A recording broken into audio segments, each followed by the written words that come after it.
t'en as pour ainsi dire rien inventé parce que ça fait déjà très longtemps que l'homme s'est rendu compte qu'il avait des choix de vie à faire et qu'il avait possibilité de connaître l'avenir. On fait des recherches sur la voyance et des pratiques des arts divinatoires. On va remonter jusqu'à l'époque sumérienne, soit à moins 4000 avant que les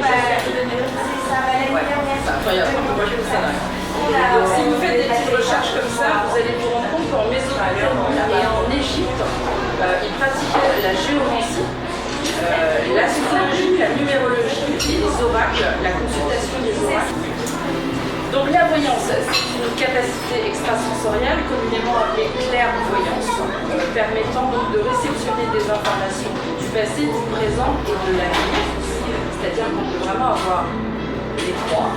On va avoir par clairvoyance, donc clairvoyance c'est lié au troisième œil. Le jeu va nous aider en fait à apporter peut-être plus de précision à la vision que je peux avoir, ou au flash, ou en voyance, en fait c'est bien une fois par an. Deux fois si vraiment il y a un questionnement lourd, important, voilà, on attend de rassurer, mais il faut toujours espacer les tirages d'au moins 6 à 8 mois. Parce que sinon les énergies se mélangent. Avec l'oracle de G par exemple, on peut réussir à dater dans le temps selon les saisons, avec des périodes de 3 mois. Donc ça peut apporter plus de précision. Donc ça, la pratique de la cartomancie, c'est l'étude des cartes telles qu'on le faisait à tout début, en fait, avec des cartes, vous savez, as, pique, trèfle, etc., etc. Quand on évoque la voyance, en général, la voyance égale tarot. Ça c'est encore un terme qui est bien montré dans les mentalités, je sais pas pourquoi. Mais c'est vrai que le tarot de Marseille est communément utilisé en France par les tarologues. Tarologie, pratique du tarot. Et on est à peu près au 14e, 15e siècle. Le premier tarot qui date du Moyen-Âge.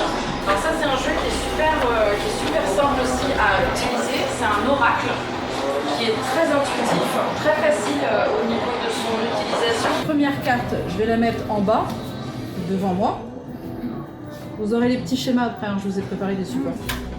Ensuite, la deuxième carte, je vais la mettre sur la gauche. La troisième carte sur la droite. Et la quatrième carte en haut. La première carte, c'est en général la situation actuelle. La carte qui est à gauche, c'est le point fort ou le point faible. Idem pour en face, point fort ou point faible, ou l'aspect positif et l'aspect négatif de la situation. Et la finalité, c'est la quatrième carte. Vous prenez d'ailleurs le livre qui correspond à la triade, hop, qui est ici, c'est un petit peu la Bible. Hein. Mais dans ce livre-là, donc qui accompagne en fait le support, vous avez à chaque fois, pour chaque carte, la symbolique de la carte, sa symbolique et sa signification sur les différents, sur le caractère, le plan affectif, le plan matériel, le plan professionnel. Donc à partir du moment où vous faites rentrer chez vous, que ce soit une pierre, un pendule, que ce soit un jeu, que ce soit même un livre, que ce soit aussi tous les jeux que vous achetez d'occasion, etc. Il faut les purifier. Pendant vos tirages de cartes, vous pouvez aussi utiliser de l'encens, mais par contre, vous n'utiliserez pas d'encens de production. Utilisez des encens qui vont vous permettre de vous décontracter, d'être bien, d'être zen.